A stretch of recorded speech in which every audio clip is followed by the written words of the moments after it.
Welcome to the School of Self-Worth Live, ladies and gentlemen. I'm Sam Osborne, the Self-Worth Guy, and today is episode number 141, and we are talking about wealth building and self-worth. And today I've got a special guest on the show. His name is James Johnson. James, say g'day to everyone around the world. G'day, mate. James, you're down in Orange County, right? Down south Orange County, that's correct. Laguna Hills. Cool. Now, James, I'm going to get you to tell people a little bit about yourself, what you do for people, and then we're going to have a collaborative conversation about wealth building and self-worth. All right? Yeah, no worries. I actually hate talking about myself, but I'll jump in there and give you what I got for you. Cool. Great. I've been in this business since 2003. I've probably spent north of $650,000 on my education. I specialize in retirement and estate planning. And what I'll tell you is that I hate the word financial planner because most financial planners are glorified stockbrokers. Now, I don't want to beat up on your financial planner, but often that's the case. What I will tell you is that you're playing a game. When it comes to money, you're playing a game, and it's a two-part game. You're in this what's called the accumulation phase. You're trying to accumulate as much money as you possibly can, so that when you reach the distribution or preservation phase, which is my world, okay, you want to make sure that you have enough money and enough income coming in that you can live the lifestyle that you've become accustomed to, adjusted for inflation, and not run out over you and your wife's life expectancy. And then when you pass away, pass on your money in the most tax-effective way to your heirs to make sure you don't give all the money to the government. Straightforward, right? I'm a pretty straightforward person. If you ask me, I always have one question for you. Did you want me to be honest or gentle? And you see, the thing is, I don't do gentle. So now you're going to be talking specifically for a North American audience, yeah?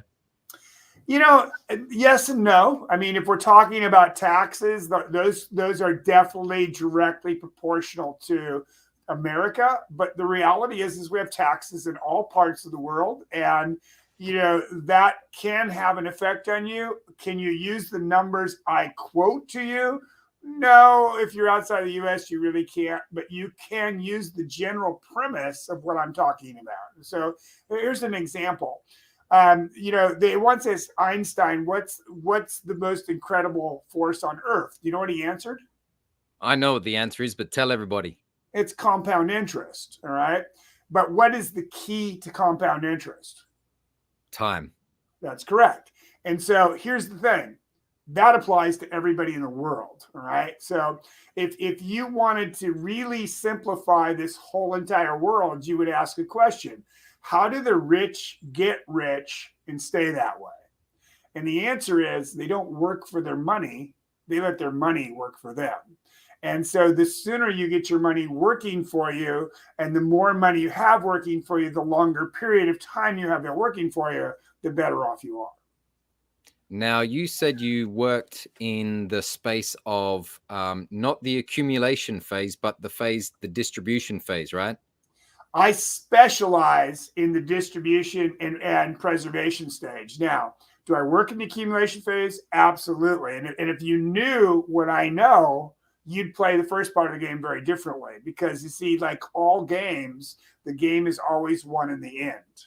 All right. So what I tell people is that your number one mistake when it comes to doing any kind of financial planning, and this is true about many things in life, but it's procrastination, putting it off. And I can tell you, I've got clients that worth hundreds of millions of dollars down to clients that have no money whatsoever, and they're all doing the same thing. Okay, so they're either procrastinating about accumulating it or they're procrastinating about preserving it. Either way, they're generally procrastinating. So let me get this clear. So people, no matter how much money they have, are procrastinating about making their wealth grow, or they are procrastinating about doing something with it and enjoying it. Not necessarily doing something with it, enjoying it, but long-term planning. Preserving it. Now, keep in mind what I mean by that. So here's something that you can just set your clock by, okay?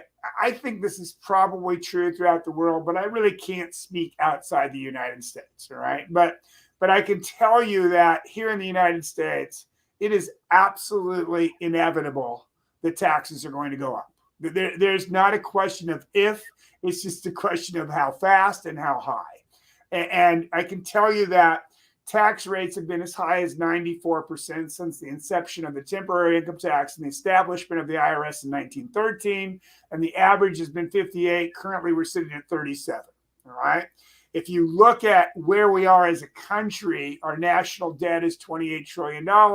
We have an unfunded deficit of $148 trillion. We're approximately $180 trillion upside down. And we have a national budget of $3.2 trillion. Pretty clear where taxes are going to go. So the question you have to ask yourself is, do you want to pay them? And if you don't want to pay them, then you have to have a plan to make sure that that happens. And so what most people are not doing is planning. There's a law, it's called the Parkinson's law. And the Parkinson's law works on many levels, but the way I describe it often is your expenses will keep up with your income regardless of how much money you make, okay? The things you have to do will keep up with the amount of time you have extra in your life. If you find some extra time, your life will find a way to use up the time. If you find some extra money, not your wife, but your life will find a way to spend that money, all right? And so what happens so frequently to all of us is life gets in the way, all right? And so I like to refer to that as a round to it, okay? See, we all have a round to it. We're going to get around to making that plan. We're going to get around to doing that trust. Hey, we're going to get around to doing that exercise program. We're going to get around to calling our parents and spending some time with our kids. But, not today. We'll get around to it tomorrow.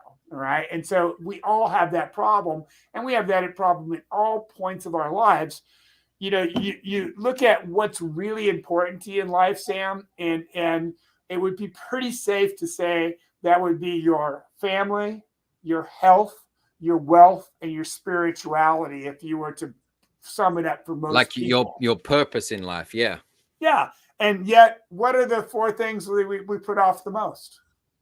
Now, I've heard what you said, and I want to go back to this idea that you said people will always find ways to spend more income that comes their way. That's what you said. Like it's just it isn't that they find more ways to spend the money. Life has a funny way of making that happen. Well, I'm going to look at that idea and put an idea to say that the reason that people do that is because they're not clear on what they really want to do with their cash, and that if they are not clear on it, they're going to find a way to spend it. I think you're very, very correct in that statement. Let me give you an example. All right. The biggest mistake people make when they pay off their car is they stop making the car payment. And they go, what? Okay. Yeah. Well, here's the thing. You were making a car payment of $400 a month, $500, $300, whatever it was. And by the way, prior to buying that car, you would have told me there's no way in hell you could afford it.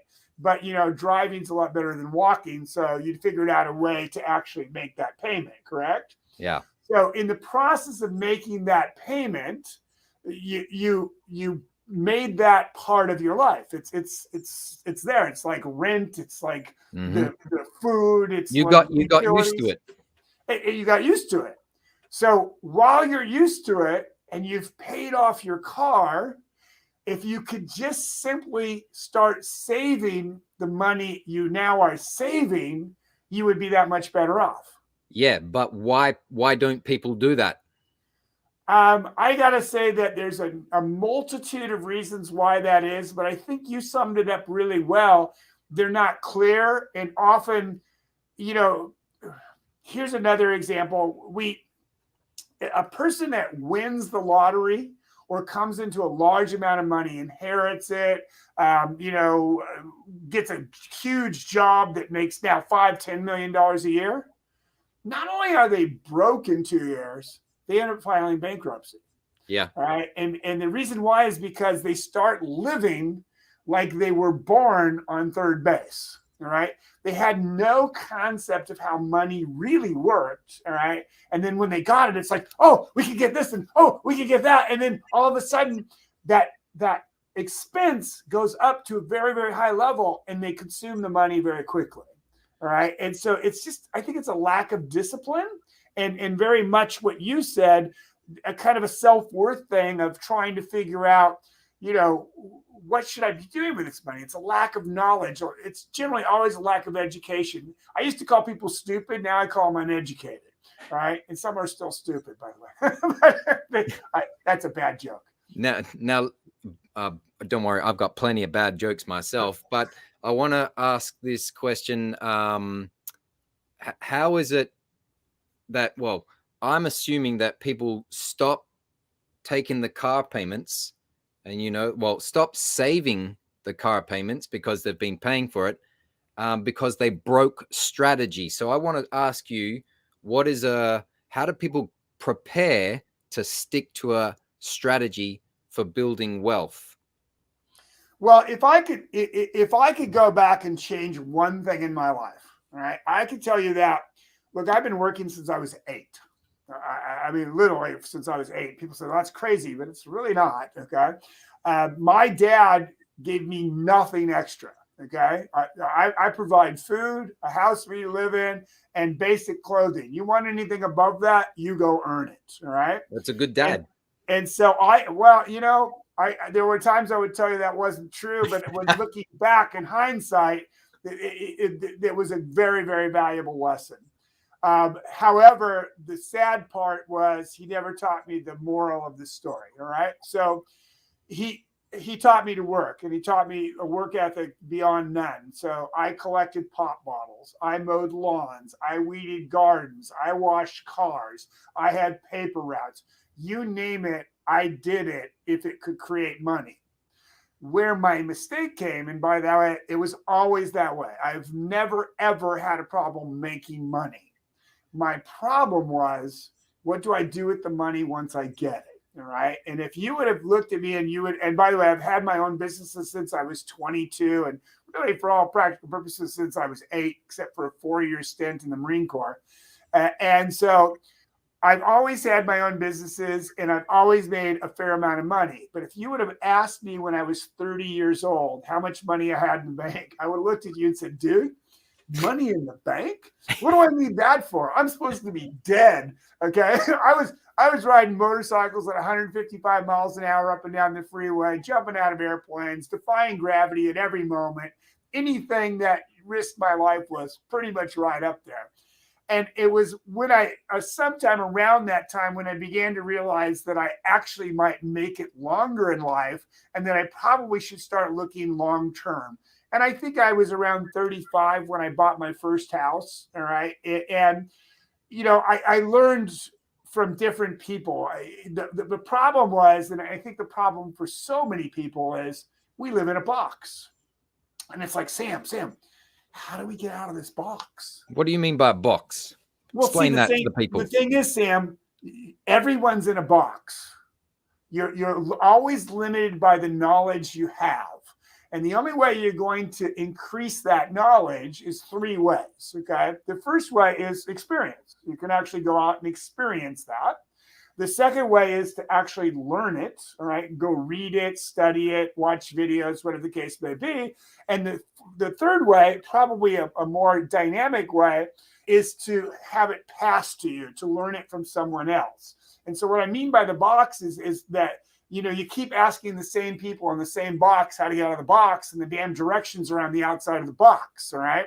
If you're an alcoholic, as an example, and all you do is hang out with alcoholics, it's a pretty slim chance you're going to not be an alcoholic going forward. Yeah. You've got to get with some people that understand that, hey, I don't need a drink every day of my life in order to do that. And I'm not picking on alcoholics. I mean, I could go down the road in any direction you want to go. We can go to your self-worth, okay? Often, if you're having a self-worth problem, it's probably because you're hanging out with people that have kind of similar problems. We tend we tend to take the least route of resistance in life. Now So, you've got a great philosophical statement that I want you to talk about, and you say it's live like plan. You know the one. Tell them that one. live like you're going to die tomorrow and plan like you're going to live forever, because you see, Sam, you just might. And I can't tell you which one that's going to be. I can tell you from a guy that goes to a lot of funerals, sees a lot of this stuff in my life, is that when I was in my early 20s and 30s, 40s, etc., I used to say it all the time. I said, if I died tomorrow, it's not a really big deal because I outlived most 80-year-olds I know. And I've always lived by that motto, is to live like you're going to die tomorrow, because there are no promises. Tomorrow is not a promise. It's always about the present. And you see, life is just a choice. You can choose to be happy. You can choose to be sad. You can choose to be wealthy. You can choose to be poor. And people say, well, that's not true. Yeah, it is. Okay. You literally have to make a conscious decision to change it. Now, back to the alcoholic. Okay. You're an alcoholic because you choose to be an alcoholic. You can literally get up the next day and get over that. All right. Now, will you still be struggling with your mind? Yes, you will. But it's you. Nobody's taking that and pouring it down your throat. No one's making you smoke the cigarette. No one's making you inject yourself with drugs. No one's making you spend all your money. You're making that choice. I just want to break down the two parts of that philosophy that you've just said. So what's the first part? Live like you're going to die tomorrow. And the second one? Plan like you're going to live forever because you just might. Okay, now I was thinking about that because I knew we were going to be talking today, and I know that's something you said last time we talked, and I really like this. But I can imagine people have a conflict with that because it's very conflicting.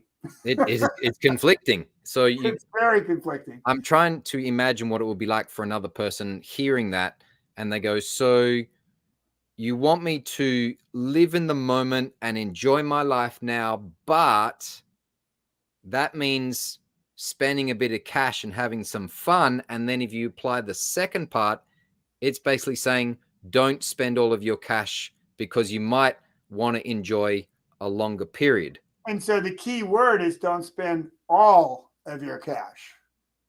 Now, this is where I want to jump in with the self-worth thing, because I feel that people either spend all of their money and then they kick themselves because they don't value themselves in the future, or they don't think they're going to last, or they're naive and they don't think about the future. And then there are people who are too much the other way, and they don't enjoy the moment at all, and they only plan for the future. So what you are basically saying is moderation. Yeah. I think in everything in life, sex, drugs, rock and roll, whatever it is, moderation is the key.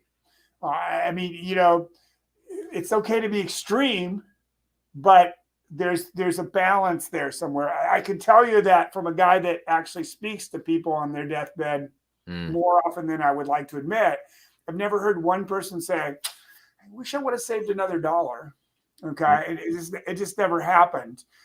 I wish I learned another language. I wish I spent more time with my family. I wish I gave more to charity. There's a lot of I wishes, but there's no one's going, I wish I saved another $1, because you see, you don't get to take that with you. So what you're really saying is find meaningful pursuits in your life and do them regularly and save your cash for a rainy day. Is that what you're kind of saying? That's correct. And balance. You have to have a balance in whatever it is that you do. You have to have a balance. Now, I've seen your Facebook posts, and I've seen you surfing, and I've seen you doing all kinds of things. So I know that you practice what you preach. I've seen you out there yes, I do. having a great time. Tell us some adventure that is, how do you enjoy your life? Like, how old are you, and what advice do you have to guide your age? Let's put a definition to the word adventure. Do you know what the definition of the word adventure is? To add value. No, it's an error in judgment. And I've had many, many adventures in my life. And so, an error in judgment, I maybe, here, hold my beer and watch this. Oh, Okay. yeah. So yes, I've been on many adventures, but, and, I'm gone pretty much every weekend. All right. Now, I may not be gone out of the area, but I try to turn off my cell phone. I did a video today about cell phones. All right. I had a very interesting thing happen just last week.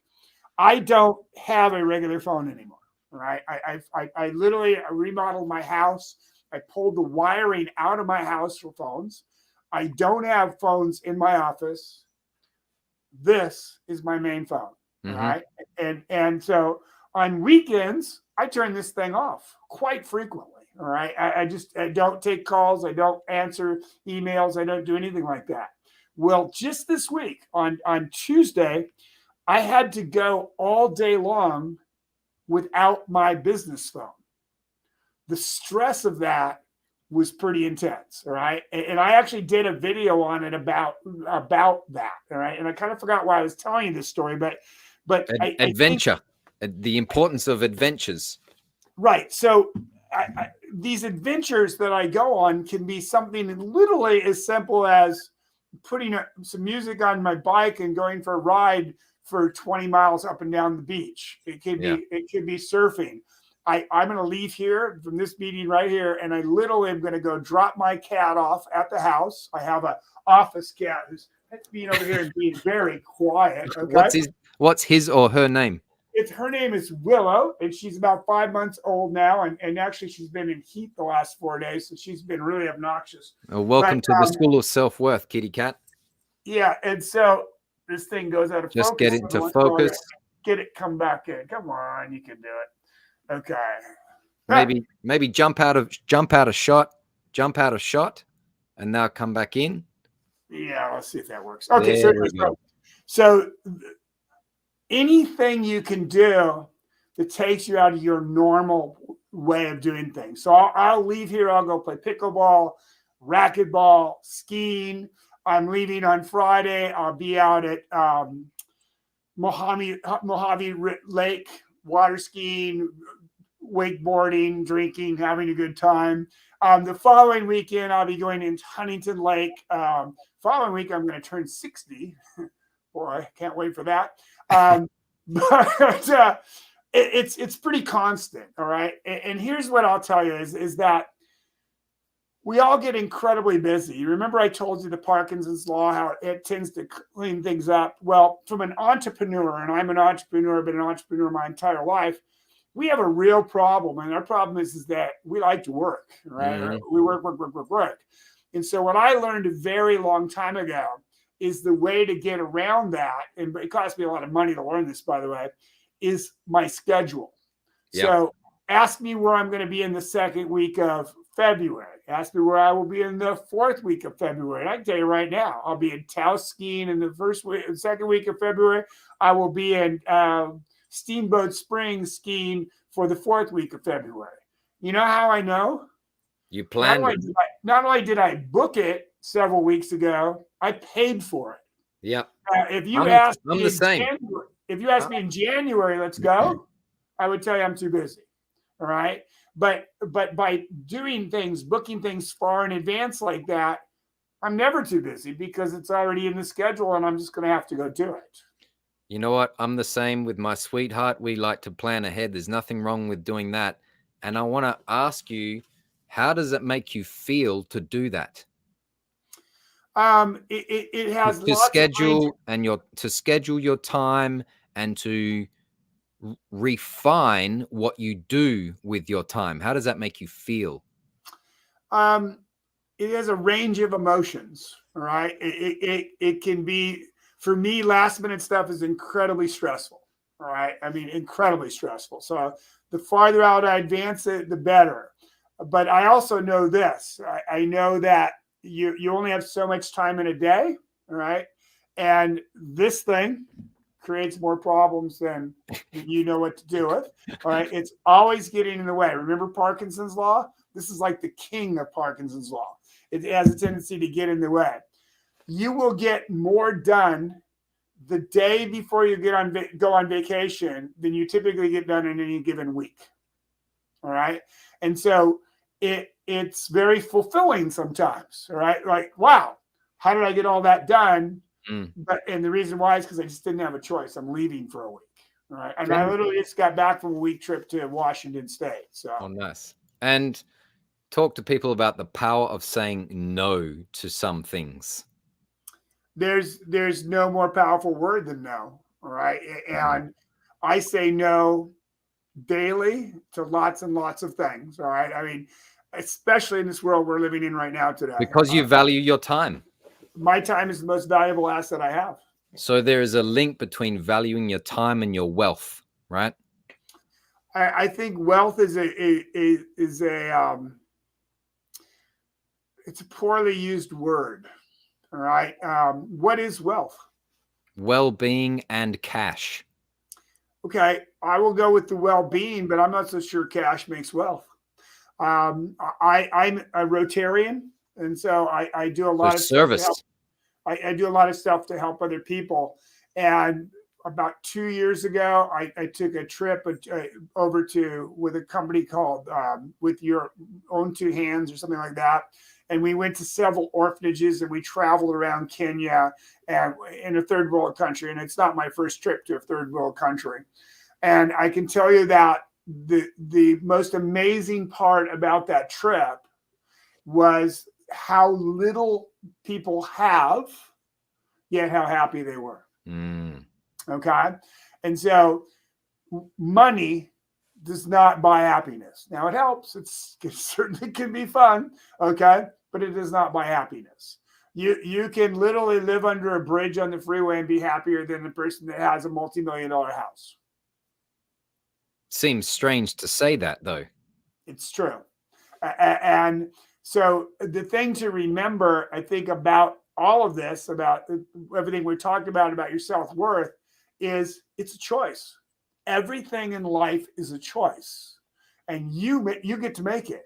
Unless you're in prison or you're in the Marine Corps where someone is making decisions for you, typically you're making your own decisions. And yet we try to blame someone else for it. This has been a good conversation. Well, I enjoy these conversations with you, mate, because I just enjoy you. So that's why I'm here. Well, we're going to wrap things up. It's been about 28 minutes of great tips and stories from James. James, I thank you very much for coming on to the School of Self-Worth Live. Leave us with a couple of takeaways and tell people how they can get in contact with you. Maybe you've got a special offer for them. Okay, actually, you can't see that. Oh, there you go. You shrunk it down to make it work. Yeah. You can get in contact with me by contacting that number there, which is 1-800-538-8001, or contact my assistant, Sue, at your safe, SAFE, money, MONEY, people, PEOPLE.com, or visit our website at the same thing, www.yoursafemoneypeople.com. And look, what I'll tell you is that it's always no cost, no obligation, no high pressure sales, and we're here to help. We firmly believe that you help as many people get what they want, and you'll get as much as you can possibly use. And that has served me throughout my life. All right, is that the more people you help, the better off you are. And with that, I want to challenge your listeners to do something in the next couple of days. All right. Pop up your screen. Take that off so we can make you bigger on my screen. Yeah, how about that right there? So here's what I want to challenge you to do. I want you to challenge you to go out in the next couple of days and do something for someone who can't repay you. All right? Go out and do, and let me tell you, you want to build your self-worth? There's a way to do it. All right? Go out and start helping people who maybe can't help themselves. Now, I want to tell you that you'll never see me give money to a person on a street corner. That will never happen because a lot of that is scams. But I'll buy a meal for them in a New York second. Yeah. All right? Want to do something really fun? I don't go to drive-through restaurants, but very infrequently. But if you're in the drive-through restaurant, pay for the car behind you before you drive away. All right. You'll be amazed at how you feel. And you'll also be amazed at how they try to chase you down to thank you and all that other kind of great stuff.